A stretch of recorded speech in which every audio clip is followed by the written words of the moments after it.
খেলোয়াড়রা খেলে ভালো খেলে, কিন্তু তারা আরেকটু ভালো খেলতে পারে যদি ব্যাটটা সুন্দর করে ধরতে পারে। ব্যাট ধরা হলো দুইটাভাবে ধরতে হয়, যেটা ফোর হ্যান্ডে আমরা এমনি খেলি, ফোর হ্যান্ডে আর একটা ব্যাক হ্যান্ডে।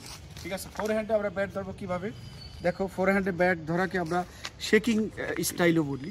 ফোর হ্যান্ডে ব্যাট ধরাটা শেকিং স্টাইলও বলি, কারণ কি আমরা যখন আরেকজনের সাথে হ্যান্ডশেক করি, ঠিক এই তিনটে আঙ্গুল দিয়ে এই বৃদ্ধ আঙ্গুল এই মিডল আঙ্গুলকে ধরবো, আর এই তর্জনীটা আলাদা থাকবে। এটা হলো ফোর হ্যান্ডে ব্যাট ধরা, এইটা হলো ফোর হ্যান্ডে ব্যাট ধরা। ঠিক আছে, আর ব্যাক হ্যান্ডে যখন আমরা ব্যাট ধরবো, ব্যাক হ্যান্ডে মেইনলি ব্যাটে ফোর্স ক্রিয়েট করবে হলো এই থাম্ব।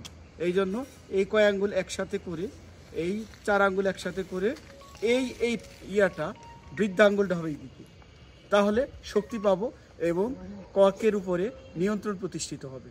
ঠিক আছে, তাহলে একটা হলো ফোর হ্যান্ডকে আর একটা বলে ভি শেপ।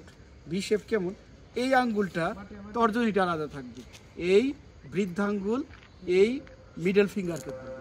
ঠিক আছে, এই জন্য এইটা দেখো একটা ভি শেপটের মতো হয়, এখানে একটা ভি হয়, এই জন্য একটা ভি শেপটা বলে। অনেকে হ্যান্ডশেক করি আমরা, শেকিং টাইপও বলা হয় এটাকে। আর ব্যাক হ্যান্ডে তাহলে কীভাবে ধরলাম, ব্যাক হ্যান্ডে বৃদ্ধাঙ্গুলটা থাকবে এই দিকে এমনি, যাতে আমরা এই বৃদ্ধাঙ্গুল দিয়ে ফোর্স অ্যাপ্লাই করতে পারি ব্যাটের উপর।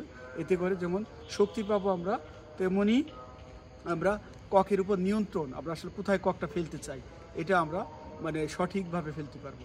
ঠিক আছে, ধন্যবাদ, আজ এই পর্যন্তই।